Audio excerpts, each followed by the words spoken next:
Varicose veins తో బాధపడుతున్నారా? మన ఏవిస్ హాస్పిటల్లో 4500 రూపాయల లేజర్ స్కానింగ్ ఉచితం.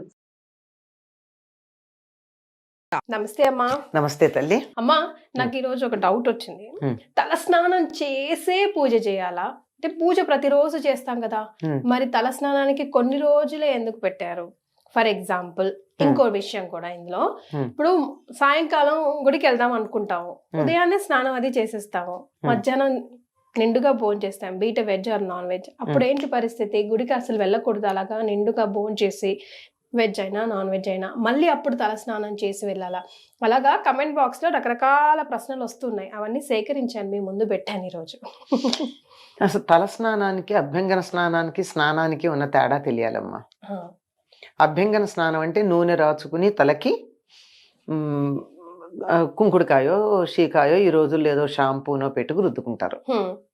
ఇప్పుడు అంతగా నూనె పట్టించుకునే ఓపిక లేకపోతే కనీసం పెద్దవాళ్ళు ఉంటే అమ్మ కడుపు చల్లగా అత్త కడుపు చల్లగా అని చెప్పి ఒక చుక్క నూనె పెట్టించుకుంటారు, లేకపోతే ఊరికి వాళ్ళైనా ఒక మాడు పట్టిన ఒక నూనె చుక్క పెట్టుకుని తర్వాత స్నానం చేస్తారు. లేకపోతే చేయకూడదమ్మా. అది చేస్తే ఒట్టినే తల మీద పోసుకుంటే అశుభానికి చేస్తాం ఆ పని. మనం ఏ దుర్వార్త విన్నాం అనుకో, అంతే కదా. అంటే అది సెంటిమెంట్, దాని వెనకాల ఏమైనా ఉందా అమ్మా? ఉందమ్మా, లేంది. మన సెంటిమెంట్ ఇంట్లో పితృకార్యాలు చేస్తారు, తద్దినాలు అవి పెడతారు. అలా పెట్టేటప్పుడు ఏం చేస్తారు? తలస్నానమే చేస్తారు, తలంటి పోసుకోరు. నిన్న కనుమ నాడు కూడా అందరూ తలస్నానమే చేస్తారు, భోగినాడు తలంటి పోసుకుంటారు. రెండింటికి తేడా ఉంది చూసారా? భోగినాడు పోసుకునేది తలంటి, అభ్యంగన స్నానము. కనుమ నాడు చేసేటటువంటిది మామూలు తలస్నానం. ఈ రెండింటికి తేడా తెలియాలి. ఇది తెలియక తలస్నానం చేయాలంటే ఎందుకు చెయ్యాలి? చెయ్యక్కర్లేదు, నిత్యం చెయ్యక్కర్లా. ఆడవాళ్ళు అసలు చేయక్కర్లా, మగవాళ్ళు చెయ్యాలి. ఇప్పుడు మీరు తలస్నానం చేసి పూజ చెయ్యాలని ఒక మాట అడిగారు. ఎవరు చెయ్యాలి పూజ? ఆడవాళ్ళ మగవాళ్ళ? మగవాళ్ళు. కానీ వాళ్ళు చేయరు కదా. అదే కదా, వాళ్ళు చెయ్యను కనుక ఏం చేస్తున్నారు? పిల్లలకు అలవాటు పోతుంది, ఇంట్లో దేవుడికి ఎవరో ఒకళ్ళు చేయడం అసలు మానేయటం కన్నా నయమే కదా, ఎవరో ఒకళ్ళు చేయడం అని చెప్పి ఆడవాళ్ళు చేస్తున్నారు. ఆడవాళ్ళు చేయడం తప్పేం లేదు, ఆడవాళ్ళు చేస్తే దాని ఫలితం ఎవరికి వస్తుంది? వాళ్ళకే వస్తుంది. మగవాళ్ళు చేస్తే కుటుంబం మొత్తానికి వస్తుంది. పాపం ఆడవాళ్ళు చేసిన మగవాళ్ళకి వెళ్ళదమ్మా. అందుకోసం ఏం చేస్తారు వీళ్ళు? వ్రతాలు చేసి ఆ వ్రతం యొక్క ఫలంగా నా భర్త కలకాలం బతికుండాలి అని ప్రత్యేకంగా కోరుకుంటున్నారు. మరి ఒకళ్ళు అడిగారు, మరి మగవాళ్ళు ఎవరు ఆడవాళ్ళకి మేలు కలగాలని వ్రతాలు చేయరు అంటే, అసలు వాళ్ళు పూజ చేస్తే కుటుంబానికి అంతా వస్తుంది కదా, ప్రత్యేకం చేయడం దేనికి? ఆడవాళ్ళు వాళ్ళు చేస్తున్నారు కనుక, అయ్యో నా భర్త చేసే పూజ వల్ల నాకేదో మేలు జరుగుతోంది అందరికీను, నేను నా భర్తకి ఏం చేయలేకపోతున్నానే అని తపన పడి వ్రతాలు చేసి ఐదో తనం కావాలని కోరుకుంటున్నారు. అంటే భర్త ఎక్కువ కాలం బతకాలని. అదమ్మా విషయం. ఈ లాజిక్ అర్థం కాక చాలా పూజల విషయంలో కూడా ఆడవాళ్ళు మగవాళ్ళు అని రకరకాల మాటలు మాట్లాడతాం మనం. కనుక మగవాళ్లే గనక పూజ చేసేటైతే అసలు మగవాళ్ళు నిత్యం తలస్నానం చేయాలని చెప్పారు. అభ్యంగన స్నానం అప్పుడప్పుడు చేసినా నిత్యం తల మీద నీళ్లు పోసుకోవాలి మగవాళ్ళు. అట్లాంటప్పుడు అసలు తలస్నానం చేసి పూజ చేయాలా అన్న ప్రసక్తే లేదు, తప్పనిసరిగా స్నానం చేస్తారు. ఆడవాళ్లే చెయ్యాలంటే కూడా తలస్నానం చేసి పూజ చెయ్యాలన్న నియమం లేదమ్మా. ఒక్క ముత్తైదువులకి కంఠ స్నానం చాలు. అంటే భర్త బతికున్నటువంటి స్త్రీలు కంఠ స్నానం చేస్తే సరిపోతుంది. కంఠ స్నానం అంటే మనం మామూలుగా చేసేది. అందులో భాగంగా మొహం కడుక్కోకుండా అయితే చెయ్యం గాని తల మీద పోసుకోవాల్సిన పని లేదు అని ఉద్దేశం. దానికి ప్రత్యేకంగా వాళ్ళు చేసేది మాత్రం అభ్యంగన స్నానం చేయాలి. తలకు నూనె రాచుకుని అప్పుడు తలంటూ స్నానం చేయాలి. తల అంటటం అంటే అది కూడా శనివారం బుధవారం ఏవో లెక్కలు చెప్పారు మన వాళ్ళు. సోమవారం అంత మాత్రమే చెయ్యాలి, ఆదివారం అస్సలు చేయకూడదు ఎవరును, ఇలాంటి మాటలు. కనుక ఇప్పుడు అర్థమయ్యింది కదమ్మా. రోజు ఆడవాళ్ళు పూజ చేసేటైతే తల స్నానం చెయ్యాలా? చెయ్యనక్కర్లేదు. క్లారిటీ వచ్చిందా? అంతే, అంతకన్నా ఇంకేం లేదు. మగవాళ్ళు ఎలాగూ చెయ్యాలి గనక వాళ్ళు తప్పనిసరిగా స్నానం చేస్తారు, తల స్నానం చేసి పూజ చేస్తారు. వాళ్ళు చేయని పరిస్థితుల్లో అది లేదు ఇది లేదు, తల స్నానం లేదు, పూజ లేదు. ఏదీ లేని వాళ్ళ గురించి ఏం మాట్లాడతాం? ఏదన్నా చేస్తే దాంట్లో మంచి చెడు తప్పు ఒప్పు చెప్తాం. అసలు ఏం చేయని వాడికి చెప్పేదే ఉంది, అదే సరిపోతుంది. ఎట్లా ఉంది ఇంకా మీరు మధ్యాహ్నం సాయంకాలం పూజకు అన్నారు.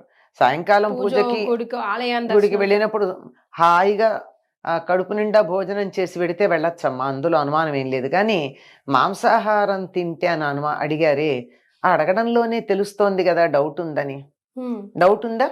డౌట్ లేకపోతే ఎందుకు అడుగుతారు? అంటే ఇప్పుడు అమ్మవారి ఆలయానికి పర్వాలేదు అక్కడ నడుస్తుంది అని వెళ్ళిపోతూ ఉంటారు కొంతమంది, తిని తాగి పోలమ్మ పోచమ్మ హ్యాపీగా. అమ్మవారికి గ్రామ దేవతలు, గ్రామ దేవతలకి నిజంగా ఆహార నియమం లేదు, కానీ వాళ్ళ దగ్గరికి తలస్నానం చాలా అవసరం.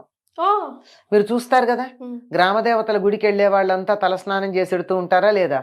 మాక్సిమం పెడతారు కదా, అదో పద్ధతి అనుకుంటారు. ఈ తిని తాగి అన్నది వాళ్ళ ఇష్టం అమ్మ, దానికి మనం చెప్పగలిగింది ఏం లేదు. వాళ్ళని మా ఇష్టం అని చేసేటటువంటి వాళ్ళకి సమాధానం లేదు. చేయొచ్చా చేయకూడదా అని అడిగిన వాళ్ళకి మాత్రమే సమాధానాలు ఉంటాయి. కానీ మా ఇష్టం వచ్చినట్టు చేస్తాం చేయొచ్చా అని అడిగితే, మా ఇష్టం వచ్చినట్టు చేస్తామని నాకు చెయ్యొచ్చా ఎందుకు, నీ ఇష్టం మా ఇష్టం వచ్చినట్టు చేస్తామని నాకు చెయ్యొచ్చా ఎందుకు, నీ ఇష్టం వచ్చినట్టు చేసేసుకో. నువ్వు చేసే పనులకి మా ఆమోద ముద్ర అక్కర్లేదు. అది మంచి అయినా చెడైనా, మంచి చేసినా అక్కర్లేదు, నువ్వు చేస్తున్నప్పుడు చెడు చేసినా అంతకంటే అక్కర్లేదు. కానీ దేవాలయానికి వెళ్ళేటప్పుడు మాత్రం ఒకప్పుడు తప్పనిసరిగా పరగడుపున వెళ్ళమని చెప్పేవాళ్ళు. పరగడుపు అంటే తినకుండా వెళ్ళమని. కానీ ఇప్పుడు అది ఎవరు పాటిస్తున్నారు? ఏమన్నా అంటే మాకు మందులు ఉన్నాయండి, టాబ్లెట్లు వేసుకుంటున్నాం. నాకు ఆశ్చర్యకరమైన విషయం ఏమిటంటే థైరాయిడ్కి మందులు వేసుకుని మేము టాబ్లెట్ వేసుకున్నాం కనుక బ్రేక్ఫాస్ట్ చేయాలండి అని చెప్తున్నారు. థైరాయిడ్ పరగడుపున వేసుకోవాలి, దానికి తినాలని నియమం లేదు. కానీ వీళ్ళు తినడానికి థైరాయిడ్ టాబ్లెట్ వేసుకోవడం అన్నది వంకగా చెప్తూ ఉంటే అసలు ఇంత దొంగతనం ఎందుకు? ఆత్మవంచన దేనికి? నాకు టిఫిన్ తినాలనుంది తిన్నాను అని చెప్పు, అంతేగాని మందులు వేసుకుంటున్నాను కనుక తినాలని ఏం లేదు. బీపీ టాబ్లెట్లకు కూడా అక్కర్లేదు, కొంచెం తినాలి కదమ్మా, అక్కర్లేదమ్మా, కాఫీనో టీనో చాలు అంతే. మరీ ఎక్కువ వేసుకుంటే తప్ప ఒకటో రెండో వేసుకునే వాళ్ళకి ఏం పర్వాలా. బేసిక్ రూల్ మనకు చెప్పిన రూల్ అయితే పడిగడుపునే వెళ్ళాలి గుడికి పరగడుపున పెడతాం. లేదు సాయంకాలం వెళ్ళామనుకో, మధ్యాహ్నం భోజనం అయిపోయింది కదా, 5-6 గంటలు అయింది కదా భోజనం అయ్యాక, ఏం పర్వాలేదు, వీలైతే మామూలు స్నానం చెయ్యండి, అది మంచిది, బట్టలు మార్చుకుని పెడితే చాలు, అంతకన్నా పెద్ద నియమేమీ అక్కర్లేదు. అంతే. ఇక్కడ ఉంటుంది. అసలు మనం ఏమనుకుంటున్నాం, ఇప్పుడు నేను అడిగేటప్పుడు మీరు అన్నట్టు కొంచెం అమ్మ నాన్ వెజ్ తిని గుడికి, అక్కడే అర్థమైపోయింది కదా, అడగడంలోనే తెలుస్తోంది కదా. అది నాన్ వెజ్ అంటేనే సాత్విక ఆహారం కాదు. సాత్విక ఆహారం కాదన్నప్పుడు పూజలకి వాటికి పనికొస్తుందా? కానీ గ్రామ దేవతలకు ఇస్తాం గనక అంటే ఇస్తాం సరే. ఇప్పుడు నేను ఇంట్లో మామూలుగా కూడా పండు దేవుడికి నైవేద్యం పెడతా కదా అని చెప్పి స్నానం చేయకుండా పాచిబట్టలతో దేవుడికి పండు నైవేద్యం పెడతానా? పండే, కానీ స్నానం చేయకుండా పెట్టను కదా. మరి అట్లాంటప్పుడు అక్కడ నాన్ వెజిటేరియన్ తిని వెళ్ళడం అనేది అమ్మవారికి పెడతాం కదా మేము తింటాము అన్న దానికి ఎలా అన్వయం ఆలోచించండి. తాము చేసే పనిని సమర్థించుకోవడం కోసం రకరకాల లాజిక్స్ వస్తాయమ్మా. ఆ లాజిక్ పక్కన పెట్టి నేను చేసే పని నేను సమర్థించుకోవటం లేదు, తప్ప ఒప్ప అని ఎవరికి వాళ్ళు మనసు ప్రశాంతంగా ఆలోచిస్తే వాళ్ళకే తెలుస్తుంది. ఎందుకు దొరకదు? ఇప్పుడు అడిగేటప్పుడే, ఇప్పుడు మామూలుగా నేను పప్పన్నం తిని గుడికి వెళ్ళొచ్చా అని ఎవరు ఎందుకు అడగరు? నాన్ వెజిటేరియన్ తిని వెళ్ళొచ్చా అని ఎందుకు అడుగుతున్నారు? అంటే అక్కడ ఏదో తప్పు అని తెలుస్తోంది. అందువల్ల నేను తప్పు చేస్తాను, నువ్వు ఆమోదించు, దీనివల్ల వచ్చే పాపం ఏదన్నా ఉంటే నీకు వస్తుంది, నేను హాయిగా పుణ్యం తీసుకుంటానని చెప్పేటటువంటి పద్ధతి. చాలా విషయాలు వీలైతే తినకుండా ఉండడం చాలా మంచిదమ్మా. అనుకోకుండా తినడం జరిగిపోయింది, అనుకోకుండా గుడికి వెళ్ళే అవకాశం దొరికింది, అలా ఉంటాయి కదా పరిస్థితులు. మరీ ప్రతిదాన్ని స్ట్రిక్ట్ గా పట్టుకుని రూల్స్ యంత్రాలం కాదు కదా. అట్లాంటి సందర్భంలో స్నానం చేసి వెళ్ళాలి. వీలైతే తల స్నానం చేసి వెడితే తలస్నానం ఎందుకని చెప్పాలి? అక్కడ అభ్యంగన స్నానం అనలా, నేను తలస్నానం అన్నాను, మీరు గమనించాలి. అంటే చేసింది తప్పు పని కనుక క్షమాపణ కోసం చేసుకునే స్నానం అది.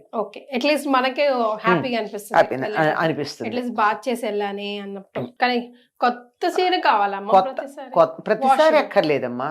మనం మామూలుగా ఉతికి ఆరేసుకున్న చీరతో మనం పూజ చేసుకోవడమో అన్ని చేస్తాం.